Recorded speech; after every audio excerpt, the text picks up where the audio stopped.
आतंकवाद ये मानवता का दुश्मन है।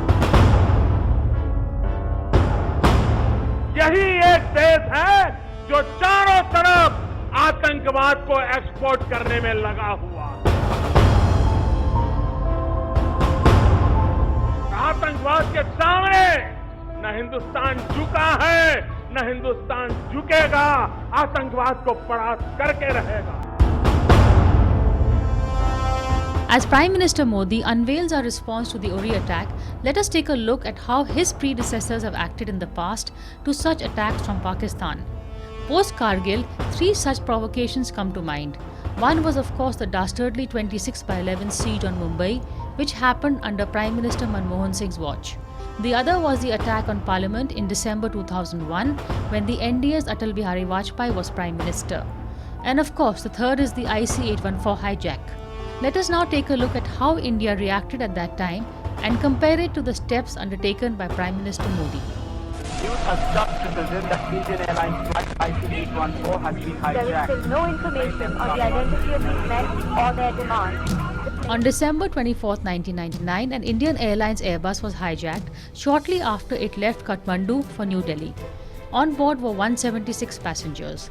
The hijackers belonged to the Harkat-ul-Mujahideen, a terrorist group that owed its origins to the ISI. Their demand was the release of several prisoners being held in India, including Masood Azhar. We have evidence to show that hijackers were encouraged by Pakistan. After an initial hardline against bargaining with terrorists, Vajpayee gave in to the pleas of the relatives of the passengers on board and released 3 terrorists in exchange for the passengers. One of these was Masood Azhar, who went on to Pakistan where he formed the Jaish-e-Mohammed, the group the government holds responsible for the Uri attack, and before that the attack in Pathankot apart from the Parliament attack.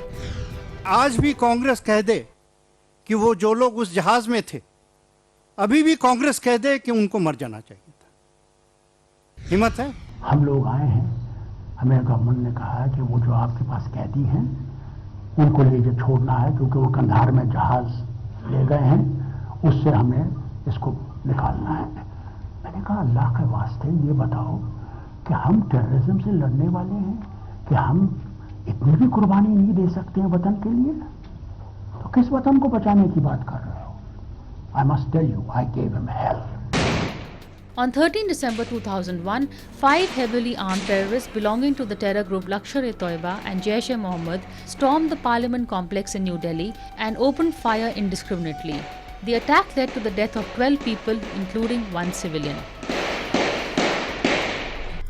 The mastermind behind the attack, Afzal Guru, was arrested, tried and executed in 2013. The Cabinet Committee on Security met the same evening after the attack and concluded that the Pakistan ISI was behind it, and after a long discussion on options, decided that the threat of military action had to be made. Prime Minister Atal Bihari Vajpayee ordered troop mobilization, and over the month of December, 500,000 soldiers amassed on India's western front.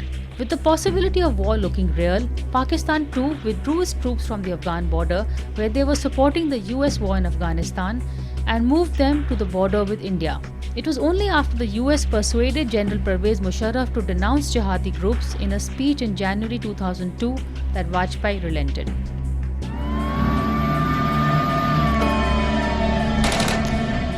Then again on 26 November 2008, then Lashkar-e-Toiba terrorists struck again, landing in Kolaba in Mumbai via a boat from Karachi. They shot their way to the Chhatrapati Shivaji Railway Terminus, the Taj Hotel, the Oberoi and the Jewish Center. The city was under siege for more than 3 days, during which the terrorists killed about 164 people and injured scores others. One of the terrorists, Ajmal Kasab, was caught alive and came clean to his interrogators within hours. As details of what he said emerged in the media, Prime Minister Manmohan Singh considered his response. All options were considered, including an airstrike to take out the LET headquarters at Muridke and the terrorist training camps in POK. We are not prepared to countenance a situation in which the safety and security of our citizens can be violated with impunity by terrorists. कल राष्ट्र के नाम उनका संदेश निराशाजनक रहा। मुझे विश्वास है कि केंद्र की सरकार डिप्लोमेटिक लेवल पर भी विश्व के अंदर पड़ोसी देश के यहाँ चल रही इस आतंकवादी प्रवृत्ति और भारत पर हमला करने की इस प्रवृत्ति के संबंध में आवाज उठाएगी और कदम उठाएगी। The Prime Minister weighed military retaliation, but the service chiefs are supposed to have told him that they did not have the capability just then. But our most decisive response surely came after the Uri attack. Prime Minister Modi, already angered by the Pathankot strike last year, was in a combative mood. His first speech after Uri made it clear that the death of the 18 soldiers would be avenged. आतंकवादी कान खोल के सुन ले, ये देश इस बात को कभी भूलने वाला नहीं है. And less than a fortnight after the Uri attack, India struck back. Some terrorist teams had positioned themselves at launch pads along the line of control with an aim to carry out infiltration and terrorist strikes in Jammu and Kashmir and various other metros in our country. The Indian Army conducted surgical strikes last night at these launch pads. Well, that's the story so far. We're now going to take a look at the impact of our retaliatory strike and also what next. Moreover, was this the right decision to take? Joining me for this discussion are, we have Brahma Chellaney, he's a geostrategic expert and an author. We have Mr. Kanwal Sibal, former Foreign Secretary.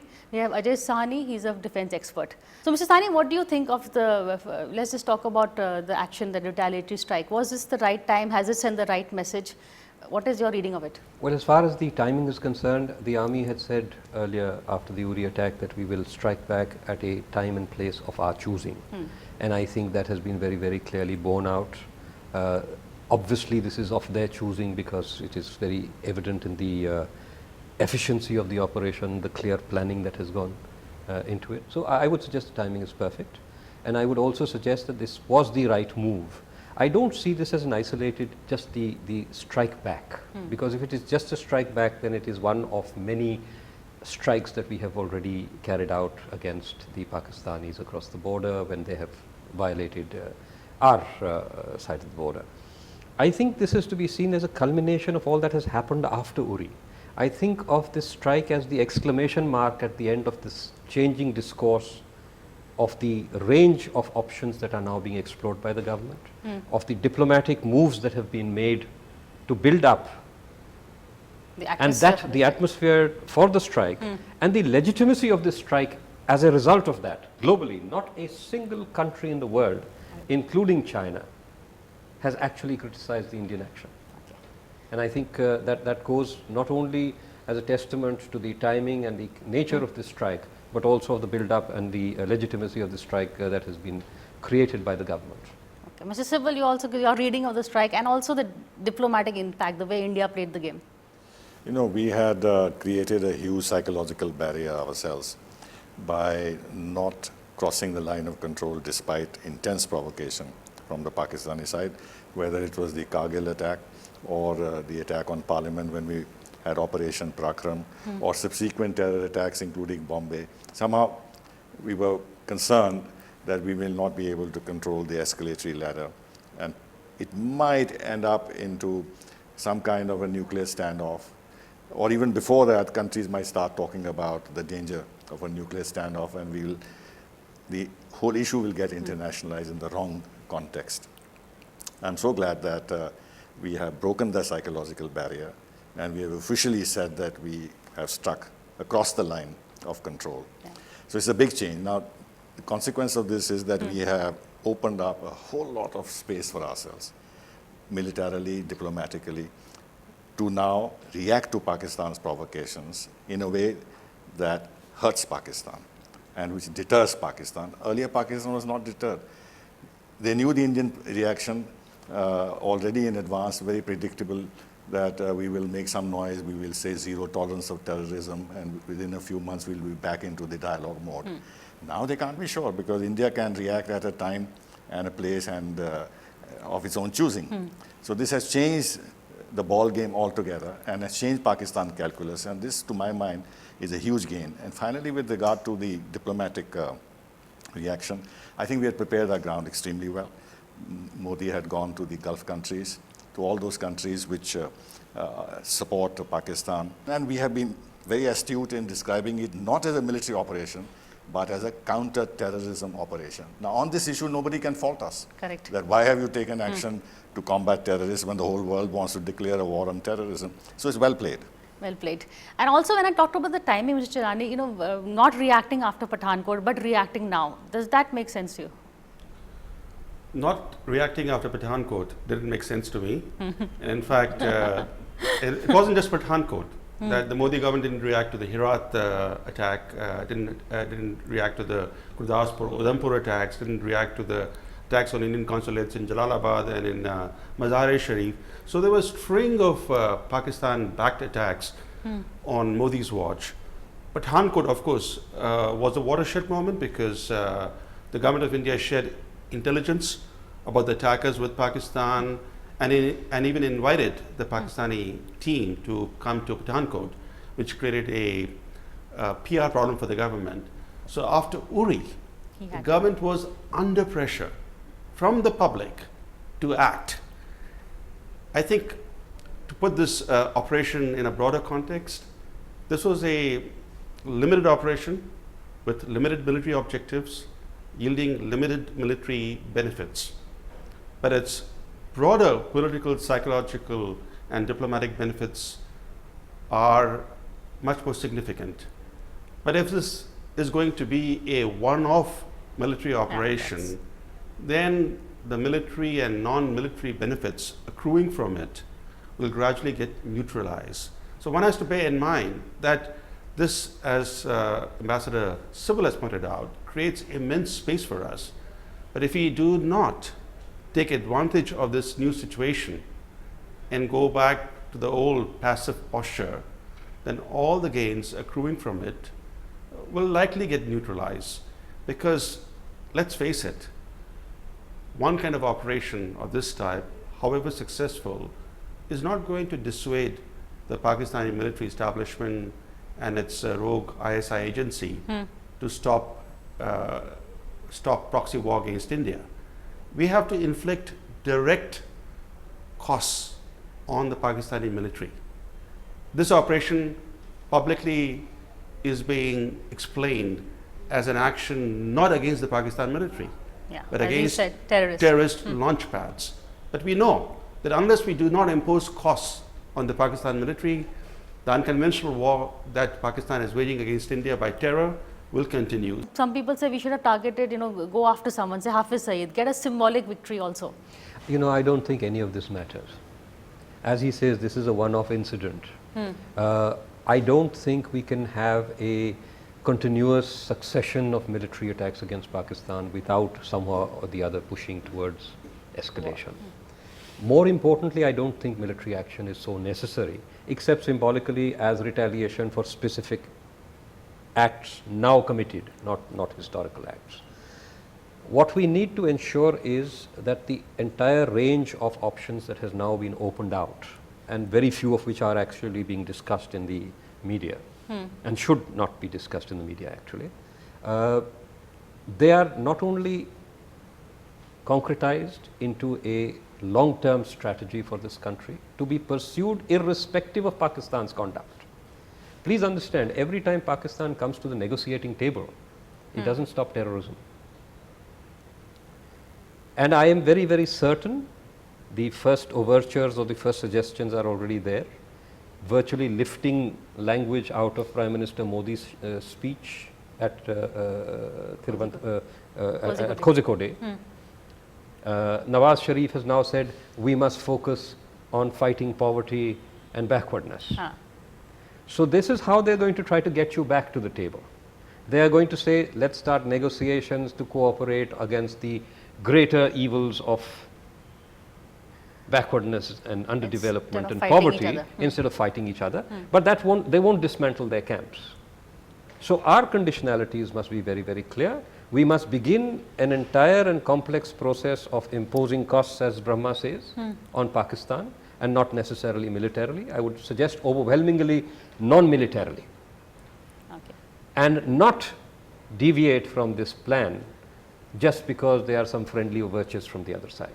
We must stick with this, with the conditionality, end all infrastructure of terrorism, not end all terrorism.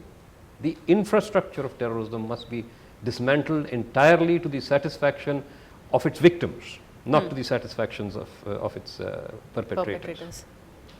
So is this this attack, is it as landmark as we are saying it is, or is it just another chapter in the history of India-Pakistan?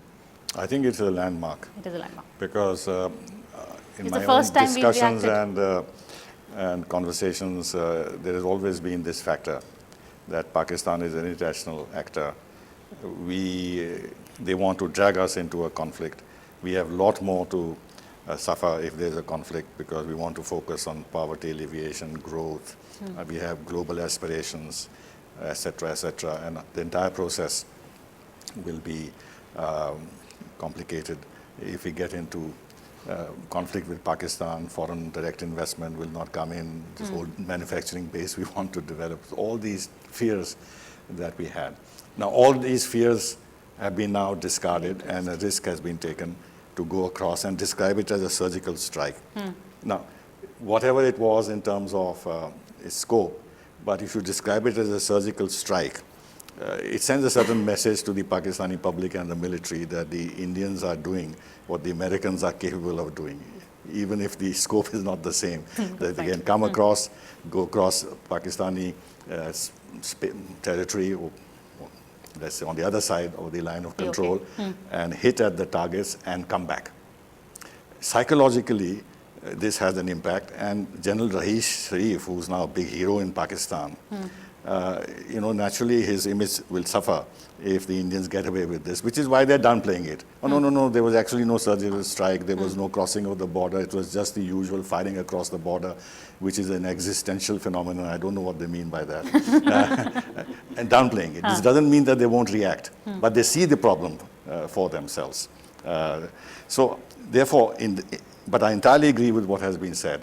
And frankly, I have also had an occasion to say this more officially, that they will try to get us in dialogue mode, and that will be the biggest error we'll make, because Pakistan is structurally incapable of making peace with India. They won't make peace with India.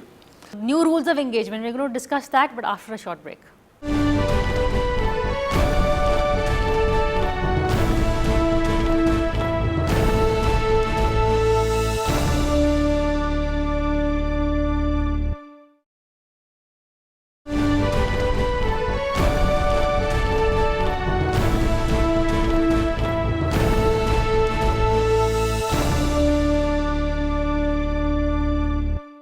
Welcome back. We are here discussing the impact of India's retaliatory strike after the attack on Uri. Mr. Chellaney, you heard everybody. Are you basically in agreement with them that let's not give in, let's not go back to the dialogue table just yet? Let's, The reason why India faces a serious problem with Pakistan is because India has not followed a consistent policy in Pakistan. India's policy on Pakistan has not been consistent under any government since the 1990s, consistent for more than 1 year. Because they all want that Nobel Peace Prize. Whatever the reason. Under Vajpayee, it changed with every season. Manmohan's policy, of course, began with the doctrine of securing peace at any cost. And Modi has been in office for 2.5 years, and he cannot claim to have pursued a consistent Pakistan policy. Our biggest enemy is the lack of consistency in our Pakistan policy. If you return to the negotiating table, having an empty dialogue with Pakistan will frit away all the gains that we have secured now from this single military operation. But I think the more important point, a point that Dr. Sahni has made, is that we should not expect too much from the military realm. Military cannot deliver decisive results. We have to wage an all-out, relentless, silent war against Pakistan. If Pakistan can wage an undeclared war against India, what prevents India from waging an undeclared war against Pakistan, employing all the levers of leverage and coercion? And as Dr. Sahni pointed out, we'll have to rely largely on the non-military tools of leverage and coercion to get the results. The military will, of course, have to play a role, especially the special forces, because this creates room for India now and it puts Pakistan on notice that the Indians can militarily cross the line of control and take out terrorist launch pads and even kill terrorists. But we cannot do this repeatedly. So we have to use all the cards that we have, which are quite formidable. The biggest card that India has, which it's not even seeking to use, at least until now, which is the water card. It's the cheapest, and in my view, the most potent source of leverage, more powerful than the nuclear bomb. You must understand the nature of the Pakistani state. After 9/11, you had Richard Armitage say, we will bomb you back into the Stone Age. They reversed U-turn on every single policy on Afghanistan. And then very quickly, offering their devoted services to the Americans, they started recovering space for maneuver and began not only sustaining, I mean, part of the bargaining with America for support was actually, you don't interfere in Kashmir, that's between us and India, but very slowly they reopened the Afghanistan theater as well. And 15 years later, America is still taking fatalities in Afghanistan. Not only Afghans, they've lost more than 2,300 people. The Americans have lost more than 2,300 soldiers. The Allies have lost another 1,000 odd soldiers. And still America is in this constant confusion as to what to do with Pakistan. So you must understand, this is not a country that is going to be very easily controlled. They will seek spaces. Now, as far as the nature of what we are doing is concerned, whether it is overt or covert, this is, you see, the whole theory of protracted war of compellence allows you to use a wide range of tools, many of which are completely open. I mean, after all, if you go renegotiate the or revisit the water arrangement with Pakistan, start utilizing your own legitimate share, if you redefine the MFN withdraw the MFN status, there have been 2 or 3 other of these little things. You're doing it openly. If you block their overflights, there's nothing covert about that. But there are also a very wide range of covert instrumentalities. I'm not even talking about it for terrorism. I don't support that for the simple reason that no country in the world that has supported terrorism has ever been able to escape blowback. There's always blowback. But there are a whole range of other covert tools that can be employed, which I would not even begin to discuss. Okay, last word to you on what we've discussed covert, but tell us more about overt that we can. Well, Balochistan, we not discuss that. That's okay. I think that was a very good step that we took to raise the Balochistan issue, and we've kept raising it. And in an unprecedented way, the Foreign Minister of India mentioned Balochistan in a UNGA address. We brought it on the international landscape. We are giving, our media is doing a fine job by inviting the Baluchi representatives day in and day out to speak about this, sensitizing the Indian public opinion. This is a card we must play. And if along with that there are some things we can do together with Afghanistan, given the collapse of relations between Afghanistan and Pakistan, which is likely to endure, if there are certain options opening up there, we should certainly go ahead, and we shouldn't feel hesitant in doing so. And we must give asylum to Bukti. Why not? They give asylum to the Khalistanis and to Dawood Ibrahim, and they gave to Osama bin Laden and God knows when. If we don't fight Pakistan on Pakistan's western front, they will bleed us through the eastern borders. So we have to tie down Pakistan on its western borders. That is critical to our long-term interests. Too much we have been focused on Pakistan's eastern borders, the line of control, for example. We have to tie down Pakistan on its western borders, and there the opportunities are waiting to be utilized by India. And one final thing, SARC. I think we've got unprecedented support within the region. For the first time, we're on an issue of terrorism, the regional countries are with us. Earlier on, we were fighting this battle alone, even within SARC. That again is a very positive development. Okay, well on that note, we'll have to end now. But thank you for watching this show. We'll see you again same time next week.